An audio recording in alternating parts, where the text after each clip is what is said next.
Okay, buksan natin ating Bible sa 1 Timothy chapter 2. 1 Timothy chapter 2 verses 1 and 3.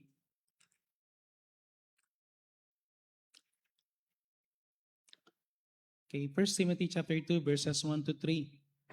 Ang hirap kong gawin yung message na to parang hindi ko alam kung paano ko gagawin. Okay? 1 Timothy chapter 2, pwede tayong tumayo lahat? Okay, so this is about praying for our authorities. Amen? Amen? Sino sa inyo hindi affected sa nakikita nyo sa bansa natin? Okay, nakaka-discourage. Okay, so hindi naman tayo pwedeng walang gagawin, no? We need to pray for them. Hindi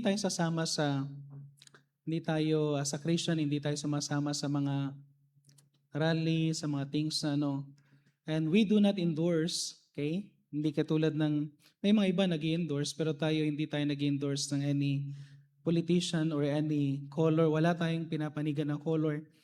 Dito nga last time sa church, di ba iba-iba yung color natin nung last time, may pink, may red, may green, may blue, okay.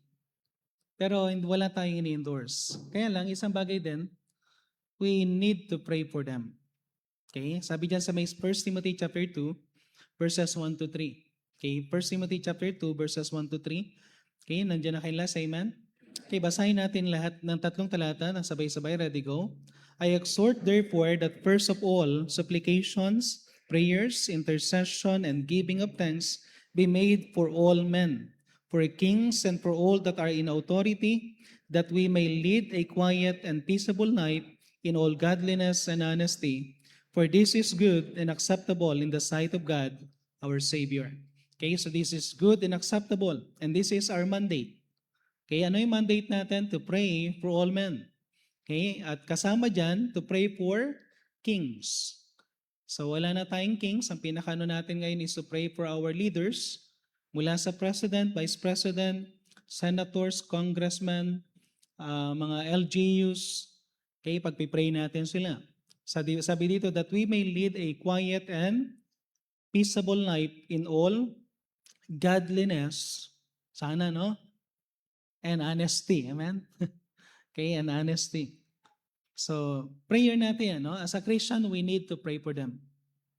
Pag hindi natin to pinag-pray, church, tingnan nyo to, no? Isama nyo to sa prayer because what is happening in our country, kung paanong, alam nyo yun, kung paanong nila nagagawa na gawin yung gusto nila, whatever, at wala na tayong nakikitang, wala na nag-i-stand for what is right, no? Tendency, someday, baka pati yung freedom natin of religion will be affected. Pag hindi tayo nag-pray, ang tendency pwedeng maging communist ang ating country. Pag hindi tayo nag-pray, may possibility na kung ano yung gusto nilang ipatupad. Okay? At hindi na, wala na yung tunay na demokrasya sa Pilipinas sa ating bansa. So, affected din ang ating, tawag dito yung freedom of worship. Okay? So, ngayon pa lang, pag-pray na natin. Huh? Pastor, kukunti lang tayo mga nagpipray as long na may nagpipray. And I pray na bawat churches, bawat Christian, magpipray din. No? Pag-pray natin. Kasi very alarming. Brad, medyo nagre-ring ng konti. Nagre-ring siya, Brad. Hello? Naririnig ba ako dyan sa Yeah.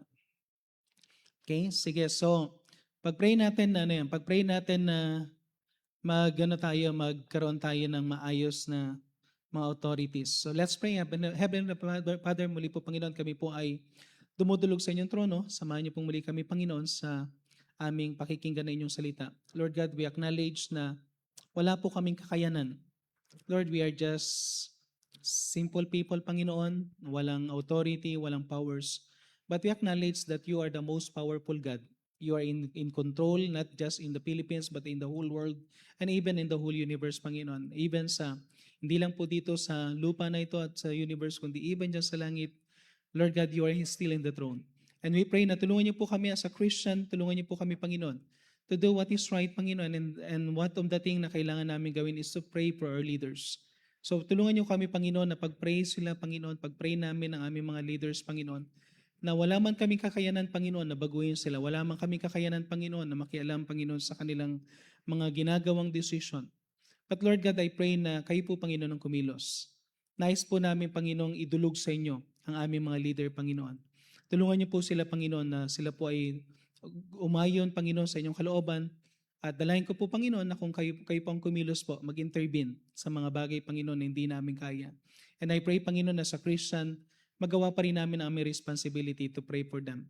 At tulungan niyo rin po kami, Panginoon, bilang mamamayan, na tulungan niyo po kami na matuto, Panginoon, sa lahat ng mga pagkakamali. Because kami rin po, Panginoon, na may kasalanan. Kung sino po, Panginoon, ang mga namumuno sa ngayon, because kami rin po, Panginoon, ang bumuboto. And I pray, Panginoon, na tulungan niyo po na sa masusunod na mga panahon, tulungan niyo kami, Panginoon, na magkaroon kami ng wisdom, Panginoon, that hindi po, na magkaroon kami, Panginoon, ng tamang mapagpili. And danadalain ko po, Panginoon, na kung paano po ang bayan ng Israel, pag tumatawag sa inyo during the time of the oppression and times, Panginoon, na hindi na po nang magandang nangyayari sa bayan ng Israel, you're giving deliverance, Panginoon. You're raising somebody, Panginoon. And I know, Panginoon, na even sa Pilipinas, we are not Jews, but we want to exercise, Panginoon, din ang aming privilege as a Christian that we could pray to you, Panginoon. At dinadalain ko po, Panginoon, na kami po, Panginoon, ay pakinggan niyo po, Panginoon, at nawa kayo pong kumilos po. Lord God, wala po kaming kakayanan. Nandito lang po kami, Panginoon, just to pray, just to request from you, Panginoon. At dalain ko po, Panginoon, na kayo pong manguna pong muli. Ito na po amin samo dalangin sa pangalan ng Panginoon Jesus. Amen. Okay? So sabi ko nga, sa Christian, we are mandated by God to pray for our leaders. Okay? So clear yan. At even si Apostle Paul, sinabi niya yan, no? Even sa natin, kaya nga tayo even sa ating youth camp, we emphasize that even yung mga anak natin, mga young people, that even yung mga parents ninyo hindi saved, you need to respect them. You need to obey them. Okay? You need to pray for them. Okay? Hindi perfecto ang mga leaders, and yet pwede nating na ipag-pray na, Lord, tulungan mo ko to respect them, but pag-pray mo rin na ang Panginoon mag-work sa kanila. Okay? Kung ang magulang mo hindi pa saved, then pag-pray natin na ma-save. Okay? So pag-pray din natin na may mga ma-save sa ating sa ating mga leaders sa bansa natin, no? So sabi ko nga, we are mandated to pray for them, but we are not mandated to follow everything na sasabihin nila. Okay? Tandaan natin na bilang mananampalataya, sabi sa Acts chapter 5 verse 29, anong sabi ni Peter? And Peter and other apostles answered and said, we ought to obey God rather than men. Okay? Kung alam natin na mali na, hindi naman tayo susunod, pero if still, ang pinakano natin is to pray for them. To pray for them. So our nations, ito yung nangyayari sa nation natin, so tandaan natin, since ito ay nangyayari sa nation natin, we are all affected. Okay? Lahat ng agency ay affected. Okay? At even sa education, even sa infrastructure, sa ating mga government natin. At alam ko karamihan din ng mga businesses ngayon affected because of At ganoon din, no? Magkano yung utang ng bawat Pilipino? Dahil sa sobrang laki ng utang ng Pilipinas, ang bawat Pilipino, baby ka pa lang na napakalaki na ng utang mo. Amen? Okay? Bawat isa sa atin may malaking at babaon tayo sa utang. Baka sa susunod, ibebenta na ang Pilipinas. Amen? Okay? Hindi pwede, hindi imposibleng mangyari sa sobrang laki na natin. So we need to pray. We need to pray. Sabi nga sa Proverbs chapter 29 verse 2, when the righteous are in authority, the people rejoice, but when the wicked bear it rule, the people mourn. Okay? Okay, at wala tayong ibang sisisihin, lahat ng Pilipino. Okay, kasi tayo rin ang bumoto ng mga nandyan sa position ngayon. So wala na tayong magagawa. Hintayin natin na magkaroon ng election ulit. Amen? Pero habang wala pa yan, we need to pray for them. Okay, linawin ko po, hindi po ito kasi pag dito, sino sa inyo hindi affected? Ako, grabe parang hindi ko na alam kung ayoko na manood ng natin dahil parang masyadong affected na tayo. But God reminded me that we need to pray for them. Okay? So ilang pinakano natin. So 4 na bagay po, no? Number 1, ito yung mga prayer lang natin sa kanila. Number 1, pray that our leaders will uphold the law. Amen? Pray that our leaders will uphold the law. Okay? Silang gumagawa ng batas, sila dapat na magpatupad ng batas. Amen? Okay, Proverbs chapter 28 verse 4. Proverbs chapter 28 verse 4, they that forsake the law, praise the wicked. Okay? Sinong natutuwa pag pinoforsake ang law? The wicked. Okay? They that forsake the law, praise the wicked. But such as law, the law contend with them. Pero yung gumagawa naman na sumusunod sa law, no, ay kalaban ng wicked. Yung word na contend with them, contend with the wicked. Okay? So, every time na hindi nasusunod ang batas, mag-pray natin to. Ang sinong natutuwa? Hindi tayo napoprotektahan kapag hindi nasusunod ang batas. Kaya pag-pray natin that every, yung mga leaders natin, na may mga leaders na tawagin ng Panginoon o kuliusin ng Panginoon that they will uphold the law. Okay? Sana meron pang meron mga ilan pero sana madagdagan pa. Amen? Amen? Okay? Okay lang ba kayo? Preaching naman to, amen? Do? Wala naman sigurong political color ito, no? Okay, pero kailangan natin pag-pray eh. Psalms 119 verse 34. Okay, Psalms 119 verse 34. Give me understanding. Give me understanding. And I shall keep thy law, yeah, I shall observe it with my whole heart. Okay, alam nyo ba na lahat ng batas natin nag-originate sa aklat na to? Okay? Kaya nga bawat attorney, one of the book na kailangan ng attorney, Bible. Kasi lahat ng batas nag-originate, okay, sa salita ng Diyos. Kaya kung titignan natin, sabi dito, give me understanding that I shall keep thy law. Ang pinakaano natin, pag-pray natin na matuto tayo at pag-pray natin, marami tayong mga leaders sa bansa natin na matuto ng batas so that they will keep the law. Not bend the law. Amen? Okay? Not to change the law, not to create something within the na para bang hindi na natin alam kung anong ginagawa but we need to keep the law. We need to observe it with all our hearts. Okay? Ang law, tingnan niyo to, no? Tinignan ko lang itong ano ba yung purpose ng law? Ang law are fundamentally designed to maintain, pero nakalagay ba dyan? To maintain order, provide a framework of justice, and to protect the rights and safety of the people. Okay? Para saan yung Para saan ang batas? Ang batas, ang pinaka-fundamental design nito is to maintain order. Okay? Kaya kapag hindi natin maobserba ng batas, walang order. Chaos yan. Saan ka nakakita na dalawang Senate President, no? Saan ka nakakita na lahat na lang ng sangay ng pamahalaan is, no? Para bang hindi mo na alam. Wala tayong pinapanigan, wala tayong kaya lang ang gulo na para bang okay? Meron silang security sa Senate pero nandun din ang NBI. Para bang nasaan na ba yung office ng NBI sa Senate o sa Okay? Tapos lahat na may mga kaso, nawawalan ng kaso. Yung mga iba, lalagyan ng kaso. Para bang hindi mo na maintindihan. And listen, isang bagay na problema natin dito, ang pinoprotektahan dito is not their rights, but the rights of the people. Ang pinakano natin yung law is for the rights of the people. So this designed to maintain order. So when these people na silang nakakalam ng batas will try to bend the law or to try to ito para bang tatanggalin na nila yung at hindi na nila susundin, then sino pang mag-uphold ng laws? Anong magagawa natin as an ordinary people? Okay? So, ang tindi, parang nanonood na lang tayo, pero maganda dito is pag-pray natin. Sabi ko nga, wala tayong pwedeng gawin, hindi tayo pwedeng sumama sa wala rin tayong pwedeng gawin sa social media na at dinidiscourage ko kayo na mag-participate sa mga debate ng mga iba't ibang pero ang pinakano natin is to pray for them. Pag-pray natin sila. Wala tayong wala tayong kakayanan, no? So, kailangan lang natin ipag-pray sila.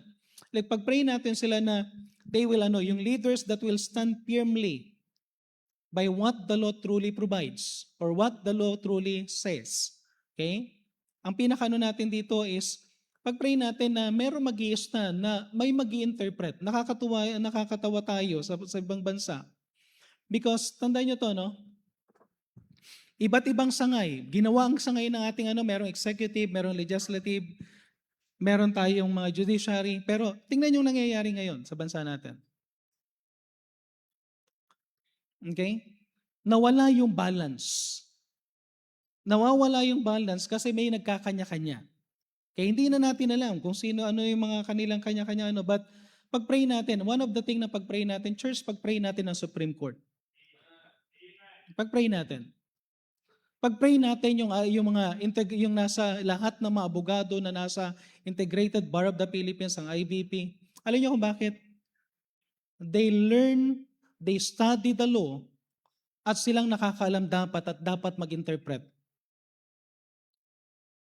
Amen? Pag-pray natin. Isama natin sa panalangin na yung mga leadership na mga lalong-lalo na sa Supreme Court ngayon. Pag-pray natin ito na isama natin sila sa panalangin na magkaroon sila ng tamang interpretasyon, hindi yung sila mismo naglalaban, hindi yung para bang kanya-kanya ng explanation, na ang daming inuungkat ngayon na na yung pati sa quorum ngayon, pati sa sino ba ang parang even mga Pilipino tuloy nagsasabihan na gusto nang sumali sa debate nila. Kung ano bang tawag sa majority, kung sino majority. Pero tandaan natin, huwag tayong sasama dyan kasi wala naman tayong alam sa batas. Mas alam nila yung batas. Pero sana, pag-pray natin na merong tatayo, sana bumangon sa patay si Miriam Santiago, no? Grabe nung buhay si Senator Miriam Santiago, papagalitan niya talaga yung mga kapwa niya kapag meron silang maling interpretation. Pero ngayon, grabe. Hindi na natin alam. At kapag nakinig ako sa isang side, para bang hindi mo alam kung sino tama sa kanila eh. Why? Because nobody is interpreting. Na para bang wala nang pwedeng tumayo na magsabi na ito talaga yung things na kailangan gawin sa natin. So let us pray na magkaroon tayo ng peaceful Church, pag-pray natin ito because alam yung nangyayari ngayon, hindi ito ordinaryong bagay kasi later on, baka magkaroon tayo ng civil unrest. Ang dami ng reaction in different May reaction na in different religion, even ng mga Muslim, even ng mga ngayon, ang dami ng reaction at tendency nito is we will have a civil unrest kung ito ay magpapatuloy. So we need to pray that somebody, imposible ito, sana yung Pangulo natin magkaroon ng maayos na siya yung mag-i-stand kasi nagkakagulo na pero walang tatay ng bayan na nag-i-stand para sabihin kung ano yung tama at mali. Nakikita niyo yung leadership sa bahay? Nakikita niyo yung leadership sa church? Kung gaano kahalaga yan? Na kahit anong nangyayari, sana mayroong tatayo, yung pinakamakapangyarihan, na magsasabi, ano yung tama, ano yung interpretation, dahil may tendency magkaroon tayo ng civil unrest. But I pray na wag mangyari yon. But pag-pray natin na mayroong magkaroon ng tamang tingnan niyo po ang sabi sa Proverbs chapter 21 verse 2. Proverbs chapter 21 verse 2. Ito yung problema kasi natin mga tao. Every way of a man is right in his own eyes. So walang patatalo. Bawat parehas silang majority, parehas silang nasa position. Every way of a man's right, if a man is right in his own eyes. At alam niyo, nakakalungkot, pag binasa niyo yung Judges, ang Judges nag-start at nag-end, tingnan niyo yung pinaka-end verse ng Judges. Judges chapter 21 verse 25. In those days, there was no king in Israel. Every man did that which was right in his own eyes. Alam niyo yung problema? Pag walang nangunguna, pag walang hari, okay, they will do everything which is right in their own eyes. So pag-pray natin, hindi ko alam kung saan manggagaling ang ano ng Panginoon. At wala tayong wala tayong kakayanan. Ang kaya lang natin gawin is pag-pray. Okay? Pag-pray natin ng Supreme Court, pag-pray natin ng ating president kung kaya niyang tumayo. Kasi sabi diyan, kung walang hari, ang nation natin ngayon parang walang hari.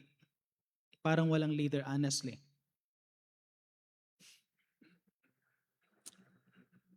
Hindi ko makita yung parang yung magsasabi na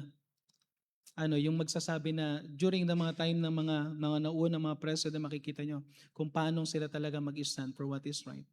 At sana pag-pray natin, yung presidente natin, ulitin ko, wala akong ibang color, pero pag-pray natin na sila yung mga leader natin eh.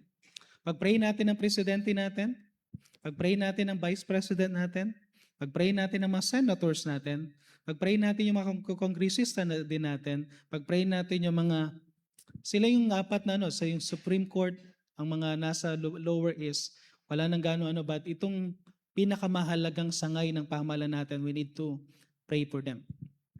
Okay? Pray for them. Okay? Second, pray that our leaders will seek the welfare of our nation. Pray for our leaders that they will seek the welfare of our nation. Let's pray na merong Nehemiah sa kanila. Pag-pray natin na magkaroon ng Nehemiah sa ating government. Sino si Nehemiah sa Nehemiah chapter 2 verse 17? Nehemiah chapter 2 verse 17 to 18. Ang sabi dito, then said I unto them, ye see the distress that we are in, how Jerusalem lieth waste, and the gates thereof are burned with fire.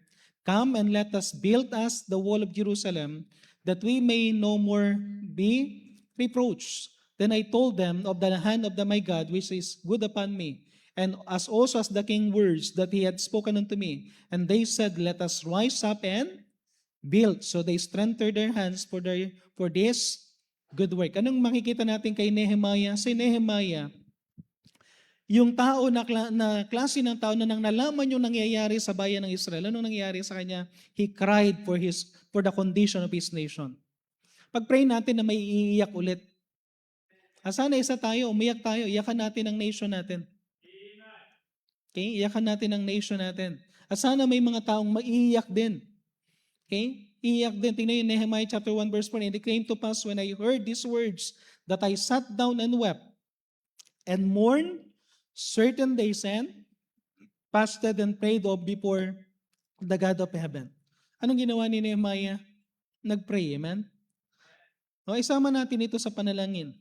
Isama natin na ang mga leaders natin will seek the welfare of our nation. Sana merong mga, sino yung sa DOH dati? Si Plabier. Si Plabier? Do you still remember si Plabier?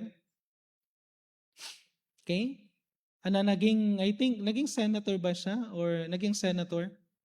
Siya yung klase ng tao na nilagay sa position na hanggang sa mag-resign, hanggang sa mawala sa Senate, makikita mo yung buhay niya very simple. Wala ka talagang masasabing kinurakot yung tao na yun. Very clean yung record. Si Mr. Let's do it, no? Amen? Maliit na tao, pero tumatak sa buong Pilipinas because of what he did.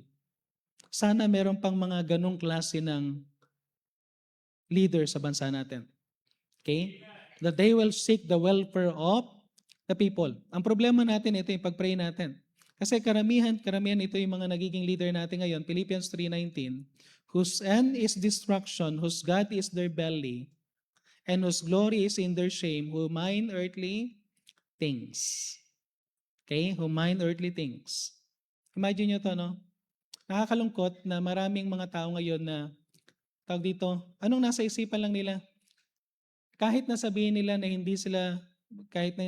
na wala yung mga pagtanggap, natural na yan. Tanungin nyo lahat ng mga businessman, tanungin nyo lahat ng mga meron at meron.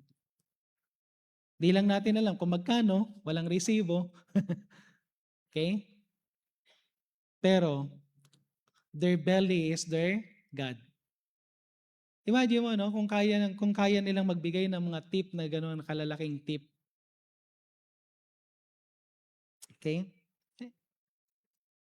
Para sa akin, kung imagine mo, kung mag-serve ka sa bayan, ang tendency is, yung salary mo, baka ibigay mo pa sa taong bayan yan. Okay? Pero isang bagay na makikita natin dito is, imagine mo, maleta ang pinag-uusapan nila. Kanina nga, may nakita ko maleta doon sa baba. Sabi ko, ba't may maleta doon? Yung pala maleta nila, Pastor Missionary RB, papunta na sila ng Iloilo.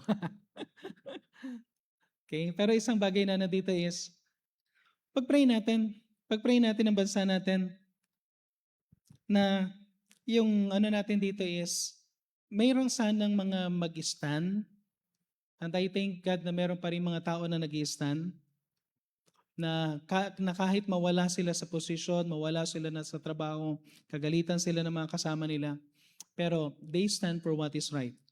Okay? Pag-pray natin na hindi yung sarili nilang kapakanan.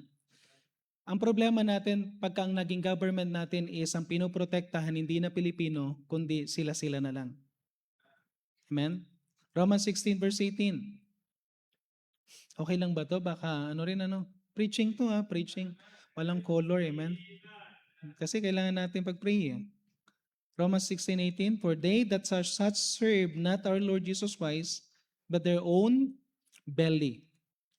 Okay, yung tiyan, no?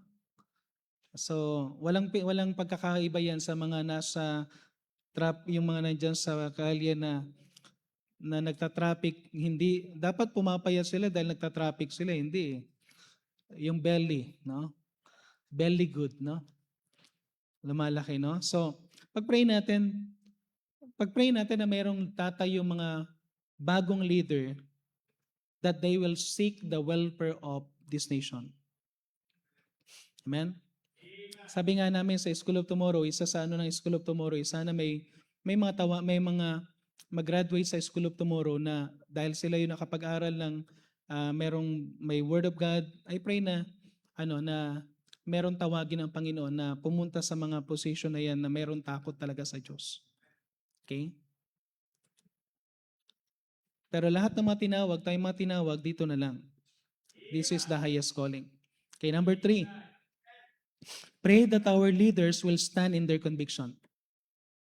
Okay? Pray that our leaders will stand in their conviction. Sawang-sawa na tayo sa mga leader na balimbing. Okay? Pabago-bago ng kulay.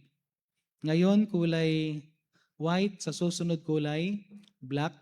Sa susunod kulay gray. No? Di mo na alam. Sa Daniel chapter 3 verse 16 to 18, Shadrach, Meshach, and Abednego answered and said to the king, ito ang kaharap nila, hari. Ang sabi nila, we are not careful to answer in this matter.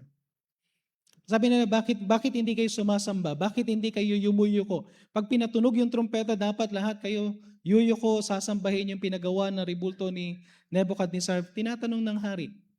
Okay? At ang nire-represent ng ribulto is no other than Nebuchadnezzar. Pero ano sabi nila,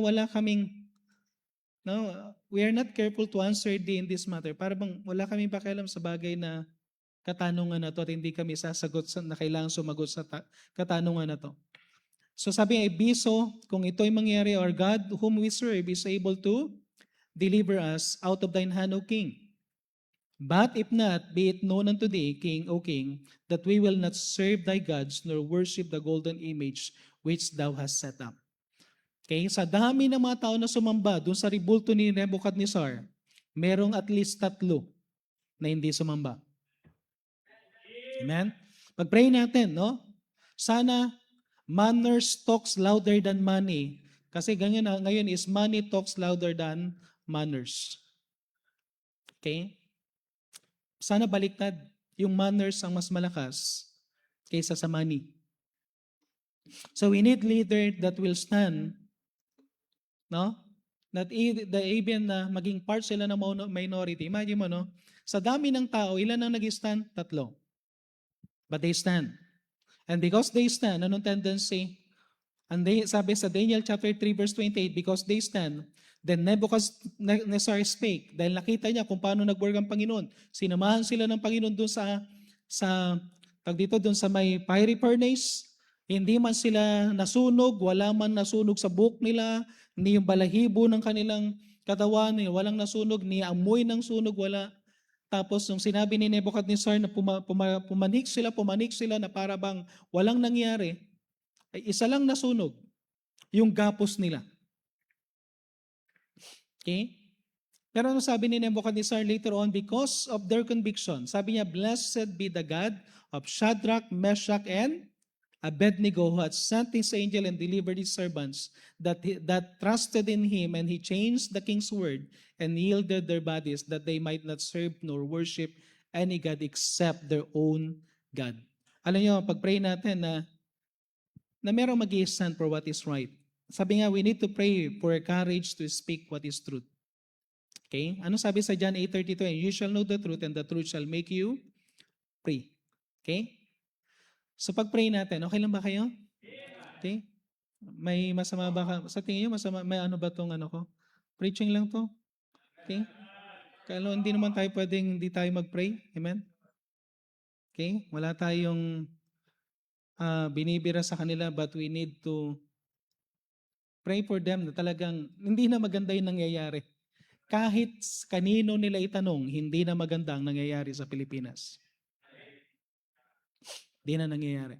And lastly, at ito ang paborito ko, number 4, pray that our God will work or intervene in our leaders.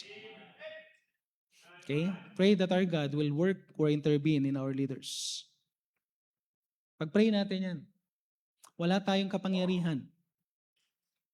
Hindi tayo hahawak ng, anong tawag doon, placards. Hindi tayo pupunta sa kalansangan. By the way, sa mga estudyante ha, huwag kayong sasama ha. Okay? Baka may mga iba sa inyo sumasama ha. Tapos isa ka pa sa makikita namin sa ABS, sa GMA ha. No? Huwag tayong sasama. Wala tayong magagawa dyan at baka mapahamak lang kayo. But just pray for God to work or intervene. Tingnan niyo yung Proverbs chapter 21 verse 1. Ang sabi sa Bible, "The king's heart is in the hand of the Lord, as the rivers of water, He turneth it whithersoever He will." Pag-pray natin, sana may makonsensya. Amen? Kung may konsensya pa, amen? Pag-pray natin ang Panginoon mag-work, wala imposible. Alam nyo, ang pinakamaganda is pag-pray natin, God will intervene. God will intervene. Again, okay, natin, isang bagay na makikita natin, hindi tayo as a Baptist, we are independent, at hindi tayo controlled by anybody. We decide na mayroong liberty ang bawat isa, at hindi tayo nagpo-promote ng sino man. Okay? Pero kailangan natin pag-pray, "Lord, please intervene," because hindi na natin alam kung ano yung pwede mangyari. Okay? Daniel chapter 2 verse 21. Ano sabi sa Daniel chapter 2 verse 21? "He changeth the times and the seasons." Sino nakakapagpalit ng times? Sino nakakapagpalit ng seasons? Sino imagine mo ang time ang time, pwedeng huminto yung orasan mo. Pero hindi hihinto ang time. Amen? Yung iba nga sabi nga, ang daming orasan pero wala daw siyang time. Okay? Pero isang bagay na maano natin dito is, ang Diyos lang makakapagpahinto ng time. No, merong history sa book of Joshua na sabi ni Joshua, "Lord, pwede bang huminto muna yung araw dyan lang? Tapos yung moon doon lang para diretso yung battle?" At pinakinggan ng Panginoon. So he could change the time, he could stop the time, he could change the season, and he could remove kings and set up kings. Tandaan natin, ang Diyos, no, may hari ang bayan ng Israel, si King Saul, pwede niyang tanggalin si King Saul. Okay? Pag-pray natin. Pag-pray natin na maramdaman ng bawat leader ng bansa natin, whatever position na meron sila, sa Senado man, sa Congress, o sino man na ano dyan, na kapag ang Panginoon ang kumilos, pwedeng mawala yung posisyon nila. Pag-pray natin sila. Let's pray that God will intervene. Let's pray that God will expose the hidden. God will expose the hidden. Luke chapter 8 verse 17, for nothing is secret. For nothing is secret. That shall not be made manifest, neither anything hid that shall not be known to come abroad. Pag-pray natin, Lord. Sama-sama lang natin pag-pray, Lord. Pwede bang mag-raise ka ng mga totoong mga witnesses na meron silang maipapakita na talagang yung bang magiging clear, magiging ano talaga na no. Pag-pray natin. Kasi hindi natin alam kung sinong nagsasabi ng totoo, sinong hindi. But God will expose. Romans chapter 12 verse 19, dearly beloved, avenge not yourself, but rather give place unto the wrath.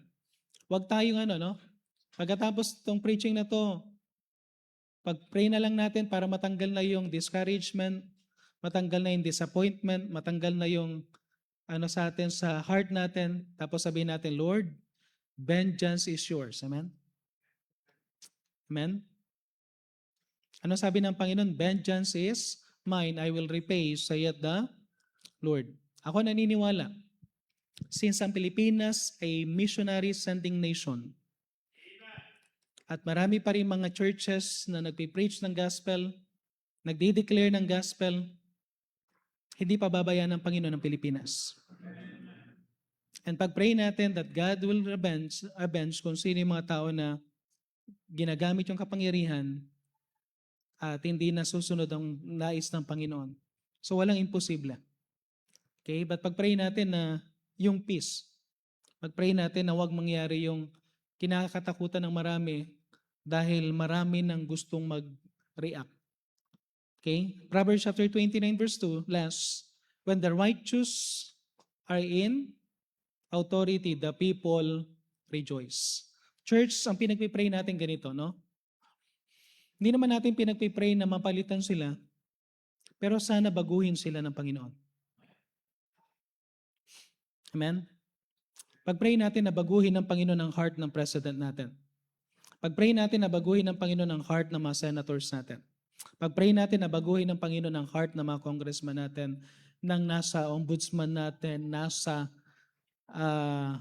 CIDG natin, nasa Philippine Army, Philippine Police, lahat ng mga makakapangyarihang position, Supreme Court, baguhin sila ng Panginoon. Pag-pray natin. At kung hindi sila baguhin, palitan sila ng Panginoon. Okay? Yan na lang eh. Pero ang pag-pray natin talaga is baguhin sila ng Panginoon. Okay? Wala tayong magagawa, church. Wala tayong magagawa, but meron tayong makapangyarihang Diyos na pwedeng may na kumilos. Let's just pray. Let's just pray. Okay? Let's just pray. Kasi honestly, nung ginagawa ko itong message na to, sabi ko, Lord, ano ba yung message na So mag-focus sa pinaka-team natin about giving, pero affected na tayong lahat, no? Tumataas imagine nyo, no? Ang malaking problema sa Mindanao ngayon, pero pinag-uusapan pa rin nila kung paano i-secure yung Senate. Hindi para magbigay ng tulong sa Jensen.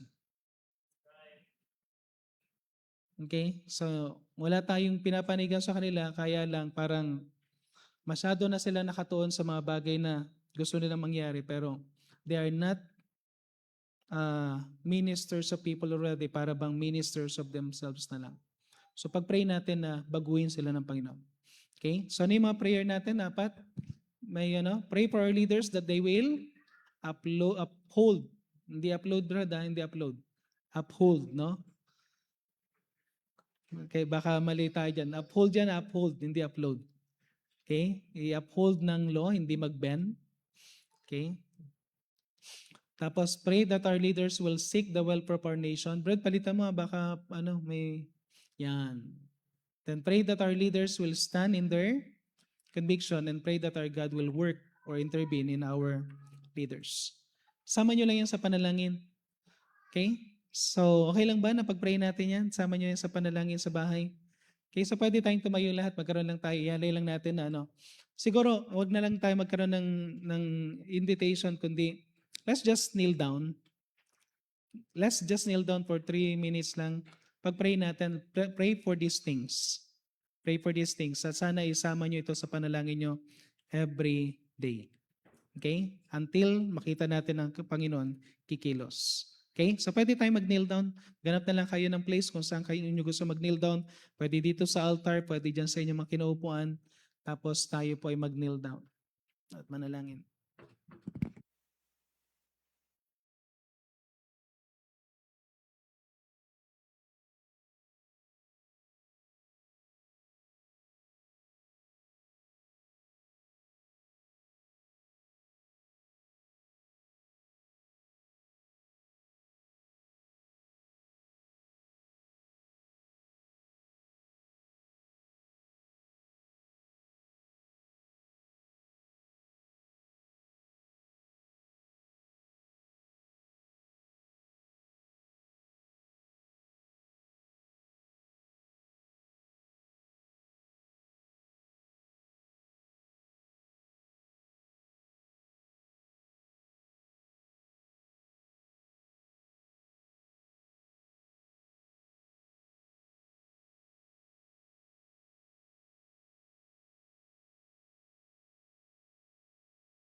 Kisa tayo po yung manalangin, let's pray.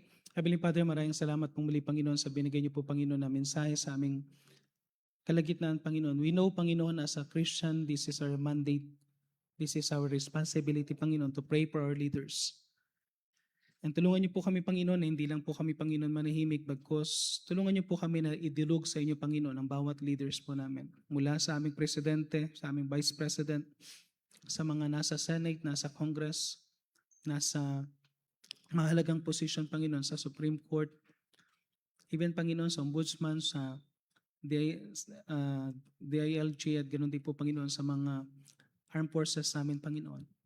Lord God, I pray na tulungan niyo po sila, Panginoon, na magkaroon sila ng maayos, Panginoon, na pananaw, na they will really seek the welfare, Panginoon, ng nations, hindi ng kanilang sarili. Tulungan niyo po sila, Panginoon, that they will uphold the law, that they will really implement nila, Panginoon, ang right interpretation and right process, Panginoon, ng law. And dinadalayan po namin, Panginoon, na tulungan niyo po ang bawat mga mananampalataya na manalangin kami, Panginoon, that we will pray for our government, we will pray for our country, Panginoon. At dalayan ko po, Panginoon, na meron po kami makita, Panginoon, na pagkilos po na mangyayari, Panginoon, because we know, Panginoon, na kayo pong makapangyarihang Diyos. And we know, Panginoon, na kayo po, Panginoon, ang kaya makapagbago sa kanila, or makapag-correct sa kanila, Panginoon, or makapagtanggal sa kanila, Panginoon. So I pray, Panginoon, na kayo po nawa, Panginoon, ng kumilos po para kayo po, Panginoon, ng tunay po, Panginoon, na makita namin na kumikilos sa aming bansa. Pagpalain niyo po, Panginoon, din sa bawat isa sa amin. We know din po, Panginoon, na sa bawat personal na life namin, meron din kami mga bagay na pinagpipray, na tulungan niyo rin po kami, Panginoon, na katulad ng aming prayer sa aming leader. Pag-pray niyo rin, we pray din po, Panginoon, sa bawat leader ng aming tahanan, dito rin sa church, At ganun din po, Panginoon, sa bawat isa sa amin that we will be submissive, Panginoon, sa inyong kalooban. So i-bless niyo po, Panginoon, ang bawat isa na nagpasako, Panginoon, sa inyong batas, sa inyong salita, sa banal na Espiritu, para magawa namin ang inyong kalooban din po. Pagpalain niyo rin po, Panginoon, ang bawat isa. Patuloy niyo po kaming i-bless. At maraming salamat po sa binigay niyo po, Panginoon, ng service tonight. Ito na po amin sa dalangin sa pangalan ng Panginoon Jesus. Amen.